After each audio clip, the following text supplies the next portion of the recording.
Waterworld we live in, 30 years on from Waterworld. Kevin Costner's watery Mad Max, that's better than you remember, unfairly dismissed as a flop on release. Waterworld is a spectacular example of the 90s action genre. If only they didn't give him gills. The harpoons were out for Waterworld long before it sailed into theaters in July 1995.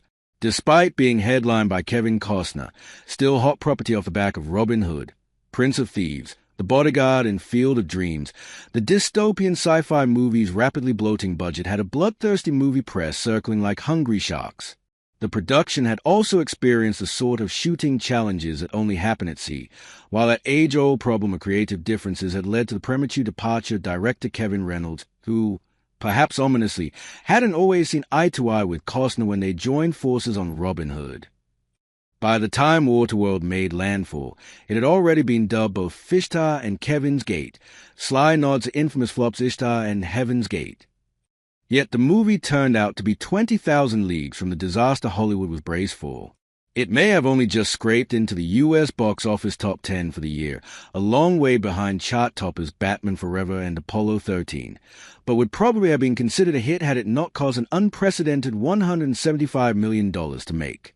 A significantly better return overseas, where the negative publicity arguably had less of an impact, along with decent performance on VHS, went on to ensure that Waterworld eventually made a profit now. As Waterworld celebrates its 30th anniversary, it's a little easier to look past those dollar signs and the film's undeserved reputation as a failure. Because while undoubtedly flawed, it's an ambitious and spectacular relic from a time when practical filmmaking still ruled the waves. It certainly deserves better than being written off as Mad Max, The Sea Warrior, even though original screenwriter Peter Rader, who shares a credit with Pitch Black creator David Twohy, has admitted he was shooting for a Mad Max territory from the start. In Waterworld's vision of the future, it never specifies a year on screen.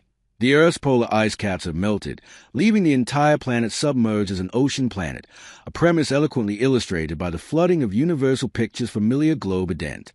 Look past the global warming parable, however, and it's really just a backdrop for an action-packed, multiplex-friendly race set foot on the dry land that's long since been consigned to Myth.at, least it's easy to see where the money went. Generally, better news for the economy of Hawaii, where much of the film was shot, than Universal's coffers. Before cameras started rolling, Reynolds had asked Steven Spielberg if he had any advice for a filmmaker intending to shoot on the ocean. Spielberg, who had relevant experience of such matters after Jaws went over schedule and over budget, told him not to bother, encouraging Reynolds to explore other options like studio space or giant water tanks instead.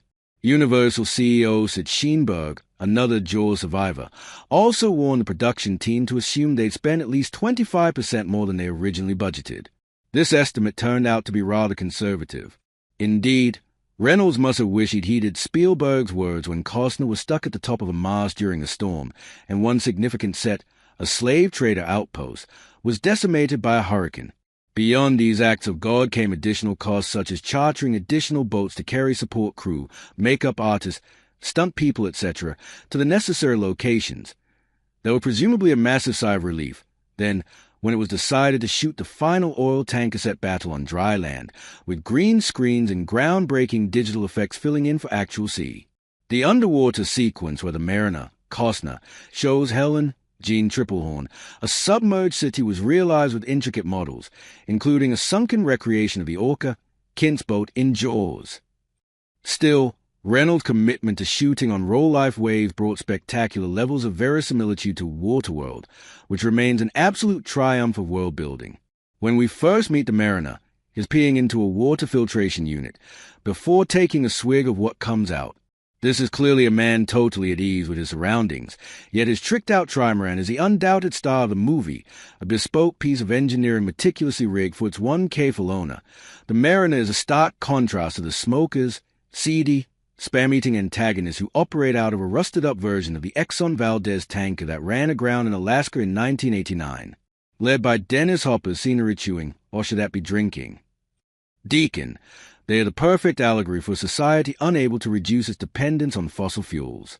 Waterworld may not explain exactly how the Earth came to be underwater. The closest it comes is a character saying the ancient did something terrible, but you don't have to look hard to find its eco-friendly messaging.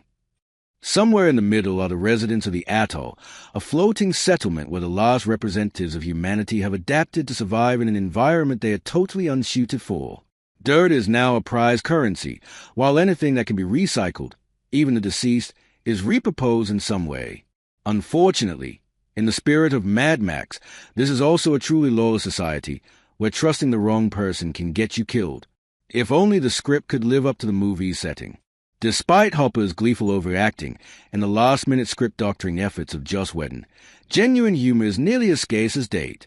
It's also clear that the studio cut out a little too much in an effort to keep the runtime close to 2 hours, though you can still see a lot of the excised footage, including a scene that confirms dry land is actually Mount Everest, in the more leisurely TV and Ulysses cuts available on Blu-ray releases.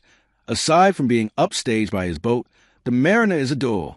Uncharismatic lead who struggles to convince when he transforms into a superhuman hero in the final act.